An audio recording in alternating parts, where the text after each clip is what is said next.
Buenas noches, tengan todas y todos ustedes. Estamos en una transmisión más para las redes de Dialoga Bahía y qué mejor hablar sobre los límites de la libertad de expresión y tener a alguien tan representativo en este tema, pero sobre todo de su experiencia, porque es ingeniero en sistemas computacionales, pero es abogado, ¿sí? Y tiene una maestría en administración pública y tiene un doctorado en administración pública. Entonces, pues realmente el doctor Ramón Becerra Reynoso conoce de estas problemáticas y pues le doy el uso de la voz. Bienvenido. Muy bien, muchísimas gracias, doctor Ausencio. Bueno, básicamente lo que estamos presenciando en estos momentos es un debate muy interesante que proviene precisamente del gobierno federal. La libertad de expresión. ¿Cuáles son los límites de la libertad de expresión ahora que se ha discutido tanto en el INE, en la calle, en los gobiernos, en todas partes se discute precisamente hasta dónde llega la libertad de expresión? Pero hay algo muy importante que no están viendo. Claro. Hay un choque de derechos. La libertad de expresión en contra del derecho a la información. Anda. Eso ¿Sí? es lo relevante. Entonces, eso es lo gran relevante. O sea, okay. ¿Cómo supimos que un presidente del Supremo Tribunal de Justicia del estado de Jalisco estuvo condenado hace alrededor de 30, 40 años, cumplió una condena, se le dio sentencia y para comenzar no debió de haber sido servidor público y llegó hasta la presidencia de la Suprema Corte de aquí, del Supremo Tribunal de Justicia del Estado?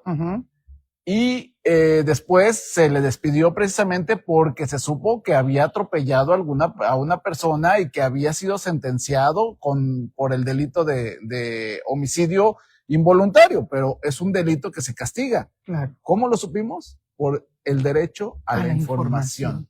Excelente. Quiero decirles a ustedes que vamos a abordar mucho este tema porque es muy importante que ustedes reconozcan que el artículo 6º constitucional reconoce el derecho a la libertad de expresión, pero también el 7 constitucional las garantías de la libertad de expresión y también dentro de los órganos internacionales como la Convención de San José, que realmente dice en su artículo 13 los derechos de libertad de expresión que son fundamentales y nos garantizan hablar, pero hablar con propiedad también, no nomás es estar hablando y hablando, porque también esa información que se distorsiona nos puede afectar. Ha habido hasta muertos cuando hay información falsa en ese sentido. Y pues yo quiero entrar al debate con el doctor Ramón Becerra y comentarle, preguntarle, ¿considera que la libertad de expresión tiene entonces límites o debería de ser un derecho complementario absoluto? Bueno, es que hay libertad de expresión a libertad de expresión. Cuando nosotros utilizamos el artículo número 6 y 7 de la Constitución, es porque nosotros estamos vigilando de alguna manera el actuar de la autoridad en el gobierno. Por ejemplo, nos detiene un policía y vemos de repente que hubo un video en el que se dio cuenta de cómo estaban realizando su trabajo. O hemos visto videos en donde llega un usuario del Instituto Mexicano del Seguro Social y lo que está haciendo es evidenciar el trabajo de alguna enfermera que al final de cuentas es autoridad y es una empleada del gobierno. Ahí la libertad de expresión está muy bien aplicada siempre y cuando se haga con respeto. Artículo número 8 de la Constitución. ¿Sí? Siempre y cuando se haga con respeto. Si estamos atacando a la autoridad, estamos atacando al funcionario público, creo que ahí ya se está sobrepasando el respeto que nos pide la misma Constitución. Pero no es incorrecto que nosotros estemos develando el actuar de la autoridad a través de nuestro derecho humano, artículo 6 y artículo 7, a la libertad de expresión. Eso es algo que es correcto y está muy bien. ¿Y en qué momento entonces deja este tipo de opinión ser libertad de expresión? Cuando la autoridad lo está haciendo en contra del ciudadano, porque ahí está violando la Ley Federal de Protección de Datos Personales en posesión de sujetos obligados. ¿Por qué? Porque una autoridad no debe de estar grabando el actuar del ciudadano, porque es un ente privado. ¿Sí? Entonces, es muy importante que nosotros estemos diferenciando el derecho humano a la libertad de expresión siempre y cuando lo hagamos con respeto a la violación que puede hacer la autoridad de la grabación del ciudadano, violando la Ley Federal de Protección de Datos Personales en posesión de sujetos obligados. Ahí ya no es válido. Ahora, si el ciudadano está, o el medio de comunicación, que no es autoridad del medio de comunicación, muchos los vemos a los medios de comunicación, en muchos ciudadanos los ven como el cuarto poder. Claro. ¿Sí? Pero no son poder, no forman parte de los poderes de la Unión, sino es un medio pagado por un particular. Si está violando la Constitución, ¿cómo podría violar la Constitución? Para empezar, mintiendo, levantando falsos tanto a ciudadanos como a autoridades.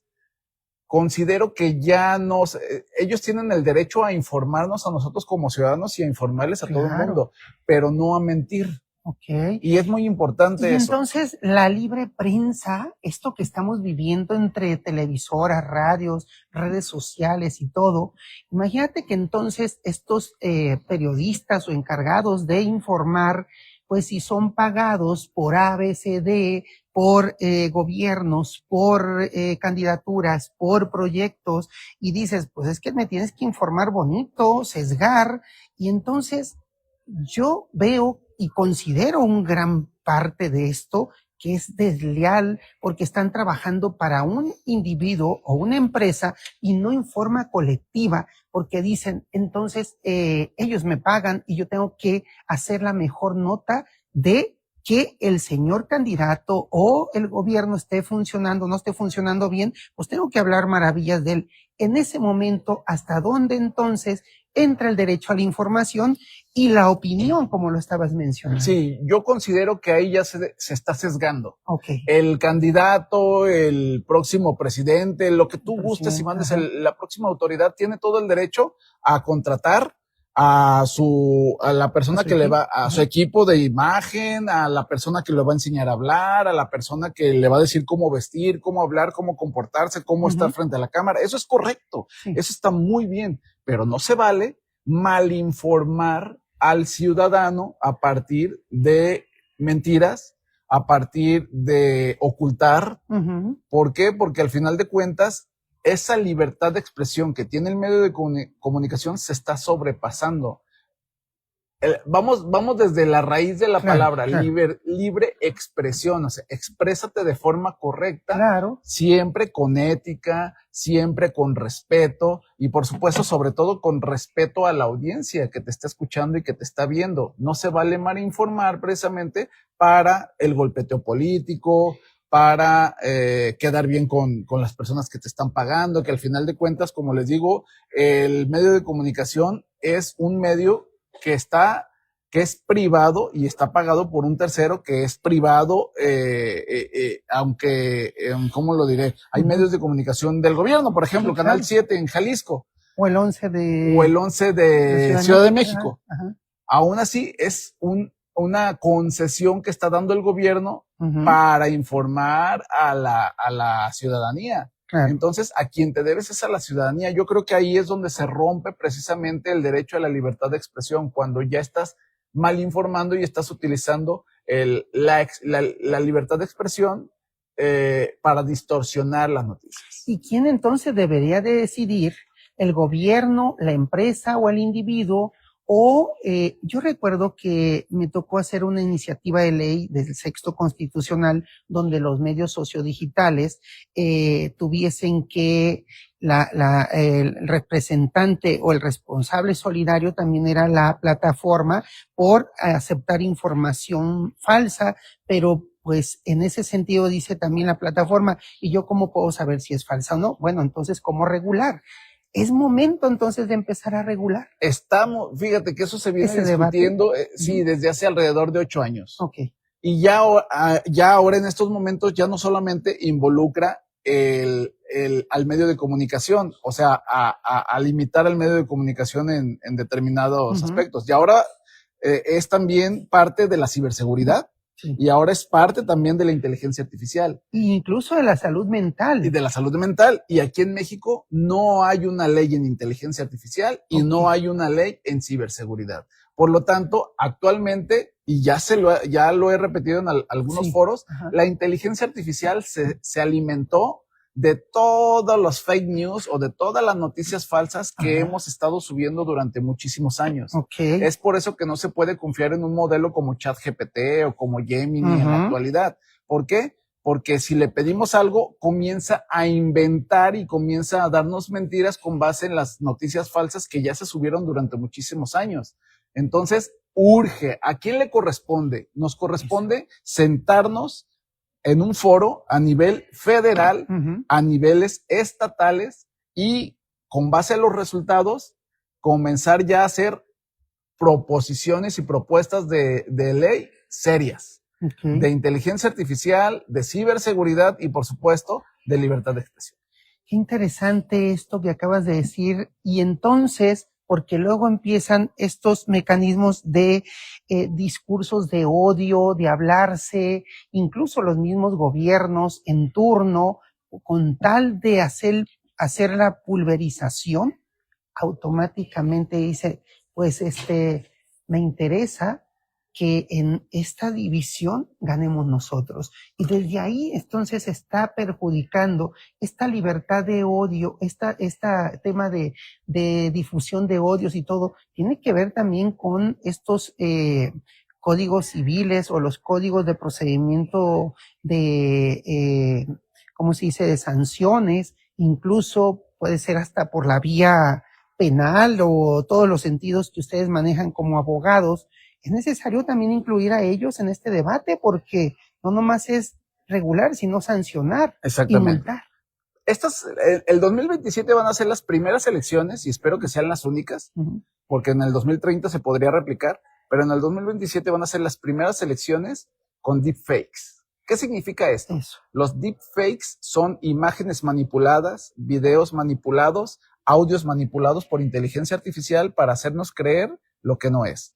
¿Por qué es esto? Porque aunque es verdad que hace alrededor de 5 años fue el boom o menos de la inteligencia artificial, estamos viendo el boom desde este año o el año pasado de la manipulación de imágenes a través de esos modelos de inteligencia artificial. Entonces es una herramienta que se va a utilizar precisamente para golpeteo político y este va a ser la primera y espero que sea la última elección llena de deepfakes informándonos de cuestiones que no son ciertas. Y esto es dado que no tenemos una regulación, por eso lo estás diciendo, que el 2027 vamos a sufrir estos acontecimientos en estires, a ver quién paga más por desviar la atención, afectar al otro, porque no tenemos una ley de la IA, no tenemos una ley de ciberseguridad, no tenemos estos sanciones. Llegamos a una etapa de irnos a explorar ante el público, pero sin leyes. Así es. Fíjate que, ¿quieres saber quién fue la entidad de la primera regulación en inteligencia artificial aquí en México? Sí. Fue Jalisco. El 24 de julio del 2024, salió un acuerdo del señor gobernador, en ese momento era el ingeniero Alfaro, pero fue dirigida exclusivamente a la administración pública del estado de Jalisco. Entonces, vamos, aunque fue la primera regulación seria en inteligencia artificial, no es suficiente, puesto que solamente está dirigido a los desarrollos que se hacen dentro de la administración pública y aún no se desarrolla lo que se necesita dentro de la administración pública. Lo que requerimos ahora es una regulación para la ciudadanía, para los desarrolladores de inteligencia artificial que tengan límites. ¿Basados en qué? En los derechos humanos. Y estas propuestas ya las hizo la UNESCO y ya las hizo la OCDE. Están las recomendaciones desde el 2022 y 2023 para que se desarrollen regulaciones en todos los países basados en los derechos humanos. ¿Qué está sucediendo entonces? ¿Por qué no lo suben a nivel nacional? A la agenda a nivel nacional. Eso quería preguntarte por el tema de que entonces, ¿por qué Francia prohíbe a los niños, a los jóvenes hasta 15 o 16 años, 15 años, usar las redes sociales? Y que esta es la materia del debate que estamos hablando, que por eso se abrió este análisis en estos foros y decimos entonces, tendríamos que ya regular las redes sociales. Es muy importante para que esta salud mental de estos jóvenes se pueda mejorar, porque pues ya nada más se la pasan, se levantan, están en la internet, se duermen y están en el internet. Y entonces, ¿qué podemos hacer para regular todo esto? Sí, los estamos bombardeando de muchas noticias falsas. Ayer hablaba yo en un medio de comunicación de aquí de Guadalajara del scroll infinito. ¿Qué significa esto? Con notificaciones, con videos cortos. Estamos bombardeando nuestra juventud, a nuestros niños, a cualquier niño que tenga un dispositivo telefónico en su mano, una tableta en su mano, los estamos bombardeando. Entonces, ahí es donde, precisamente hablando de la libertad de expresión, ahí es donde no debe de ser manejada de manera absoluta. Ahí es donde los gobiernos deben de ponerse las pilas. Tú mencionaste Francia, pero también en Australia y también en Países Bajos ya se prohibió darles un dispositivo a los menores de edad hasta que cumplan por lo menos 14 años. Y si es que los padres quieren dárselo. Entonces, considero que México ya debe de entrarle al debate también. Al toro por los cuernos. Al toro por los cuernos. ¿Sabes qué? Necesitamos volver a educar desde la primaria a nuestros niños, a nuestros adolescentes, para que tengan criterio propio. Pero ¿quién también debe de aportar algo más? Los medios de comunicación. Y entonces, ¿qué responsabilidad tienen los usuarios que nos están siguiendo en las redes si vierten información no verificable, información falsa? ¿Qué va a suceder con ellos que están distorsionando, están afectando? ¿Hasta dónde es su responsabilidad en esa materia? Fíjate que suena muy fuerte, sí. Pero, por ejemplo, vamos pensando en un delito. El delito de, no sé, se me fue el nombre, pero, por ejemplo, pornografía infantil. La pornografía infantil se castiga de esta forma. A quien cree, distribuya, comparta, material tendiente a vulnerar ¿sí? Entonces también debe de crearse un delito o por lo menos una sanción administrativa para comenzar a quien distribuya o comparta material que no ha sido verificado precisamente. Tenemos la tendencia o el grueso del ciudadano tiene la tendencia a que lo que le cae en su bandeja de red social inmediatamente lo distribuye. ¿Por qué? Porque ni lo ve ni sabe si fue verdad, y hay forma de saber que es verdad o es mentira lo que se está distribuyendo. Entonces sí hay responsabilidad de nosotros como ciudadanos también. Por supuesto, hay responsabilidad del que origina, pero también hay responsabilidad del que distribuye por no investigar. Por supuesto. Y no podemos hablar de un delito como tal a esas alturas.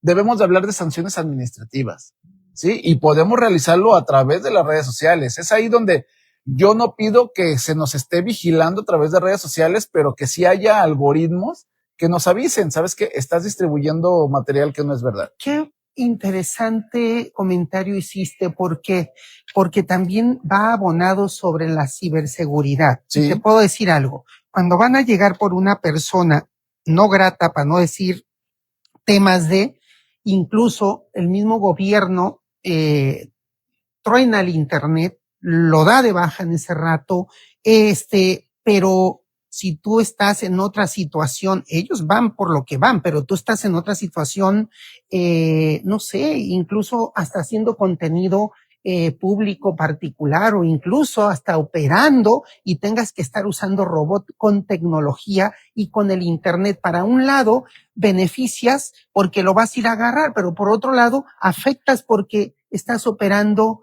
a alguien. En ese tenor, ¿qué tenemos que hacer para regular esa ciberseguridad? Porque entonces pues el gobierno decide, pero también afecta en otros componentes sociales o de salud. Es por eso que te digo que no deben de señalarnos. O sea, no, debe de ser algo administrativo, no debe de ser algo delictivo. ¿Por qué? Porque al final de cuentas pudiera la ciudadanía decir, oye, ¿sabes qué? El hecho de que me estés viendo a mí, lo que estoy haciendo, me está violando mi privacidad, ¿sí? Entonces, está violando mi ciberseguridad, mi derecho a navegar en Internet. No, el gobierno debe de proponer a los desarrolladores de redes sociales, ¿sabes qué? Solamente te pido un algoritmo, nada más un algoritmo. Esto es un desarrollo, un pequeño programita que se ingrese en las redes sociales, no para decir quién es el que está violando el hecho de no informarse y de estar publicando o estar compartiendo noticias falsas. No, solamente para decirle al propio usuario, oye, ten cuidado porque estás a punto de enviar una noticia que no ha sido verificada. O, mira, te proponemos que busques para ver si lo que vas a enviar o vas a distribuir ha sido verificado de manera real.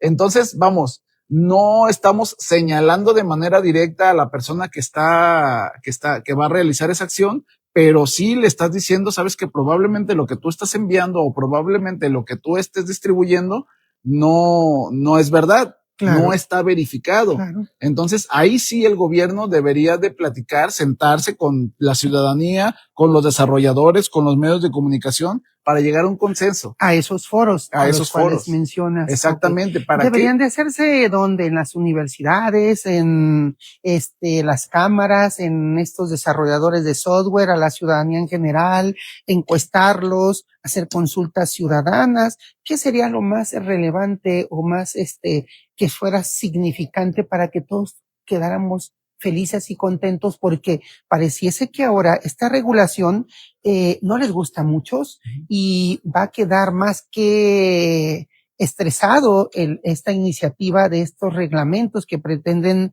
imponer. En ese sentido, ¿qué podríamos hacer entonces al respecto? Si me dan la opción, todos, yo te digo todos. Esto es, yo iría a las universidades de los 32 entidades federativas, iría a los 32 congresos. Universidades. Yo también pensaba que eran 32, pero hay 34. Vamos a las 34 a las universidades. 34 públicas. Exactamente, vamos privadas. A las 34 públicas, a las privadas que quieran también alimentar el proyecto. Vamos a los 32 congresos. Sí. Y por supuesto al Congreso de la Unión. Ya, y todo esto nos va a dar un gran resultado, pero transparentar los datos desde el primer momento. Claro. Sí, comenzar a transparentar para que las personas sepan lo que se está realizando. Porque, por supuesto que se han dicho que muchos foros se hacen al vapor y sacan los resultados rápidamente a favor del gobierno en turno. Exacto. Entonces, que desde el principio todo sea transmitido, todo sea escrito, todo sea subido a redes, o sea, que se transparente los resultados, efectivamente. ¿Para qué? Para que toda la ciudadanía, a través de su estudiantado, de sus universidades, a través de sus congresos, que se les votó a los diputados, a través de su Congreso Federal, pues transparente los resultados y se llegue a un consenso para poder dejar una ley reglamentar consensada. correctamente, ¿no? Con la voz del pueblo, con la voz del universitario, con la voz del diputado, con la voz, por supuesto, del senador y del diputado federal. Y de los empresarios forma colectiva. ¿Por qué no llamar a Coparmex también? Exactamente, los consejos. Sí, los consejos empresariales. ¿Por qué no llamarlos? Digo esto porque acabas de darle tú al punto crítico. Dices, por un lado el gobierno federal pide todos estos tipos de regulaciones, pero cuando tú le dices, oye, yo necesito saber la información por transparencia del Tren Maya, del AIFA, del Dos Bocas, de todo, y dice, es que eso es seguridad nacional. Y tú dices, bueno, sí, es seguridad nacional. Y entonces, mis datos, ¿qué son? ¿Seguridad nacional? ¿Sí? ¿O las cuido yo? ¿No las quiero soltar? Hoy hay una polémica entre si registras o no tu teléfono, porque dices, bueno, es que, ¿qué van a hacer con mi información? A eso me estoy refiriendo. Si por allá pide y exige, también nosotros tenemos que soltarle. Estoy de acuerdo. De transparentarnos mutuamente. Mutuamente. Ahora, hay límites. Sí, claro. Hay límites. Eso es lo importante del tema. Debe de haber límites. Debe de haber límites tanto para la privacidad de nosotros como ciudadanos. Yo desde el primer día registré mis números telefónicos. Claro. Sí, no hay problema en ese aspecto porque los datos se están verificando en la RENAPO y se están verificando en el Instituto Nacional Electoral. Okay. Eso ya los tienen ellos, no hay problema. Okay. Pero sí debe de haber límites en transparentar para qué quieren los datos. Solamente nos pidieron registrarnos. Ah, sí. Sí, pero no nos dijeron al 100% cuál va a ser el uso precisamente de los datos a partir de las llamadas. Ok, nos están diciendo que para evitar extorsiones tiene un fin correcto.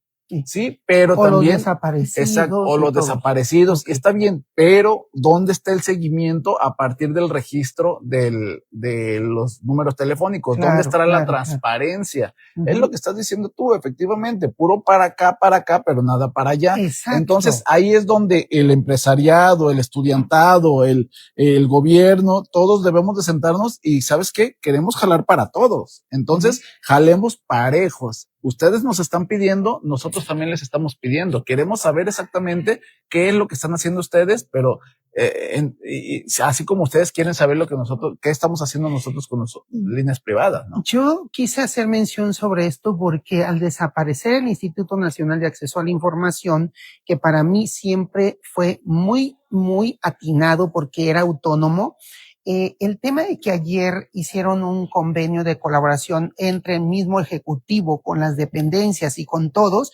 como que se volvió juez y parte, decir, gobierno, mira, aquí estoy y yo te transparento y tú también a mí, pero vamos a hacer un convenio de colaboración.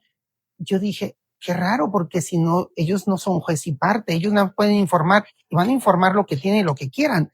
Y entonces, por eso es que funcionaba el Instituto Nacional de Acceso a la Información de forma autónoma, le exigía y le pedía a ambas instancias la información y para qué fin y todo, porque si era para un fin destructivo, pues tampoco. A ver, ¿para qué quieren la información? Y en los tiempos y formas de 3 o 5 días, la tenías. Así es, sentido. Hasta 15 días se daban para y ahora que ya no existe eso, que el propio ejecutivo pues dice, es que yo me convierto en juez y parte, yo te entrego y no te entrego, yo decido que entrego.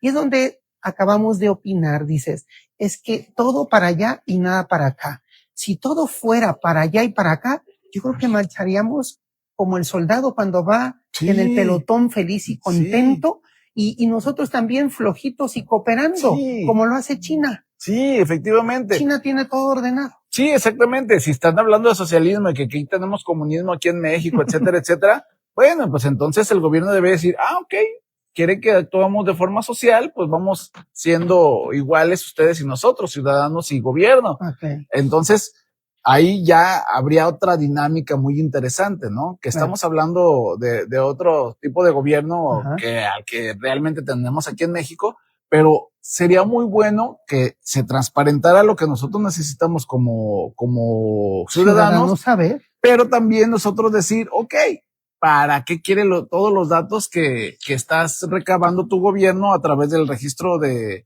nuestras huellas dactilares, de nuestro rostro, de nuestro número telefónico? ¿O qué estás haciendo? Ok, ya sabemos para qué los quieres. Por lo menos en el acuerdo que salió en el Diario Oficial de la Federación lo dejaron muy en claro. Pero ¿cuál ha sido el seguimiento? Exacto. ¿Qué es lo que ha sucedido?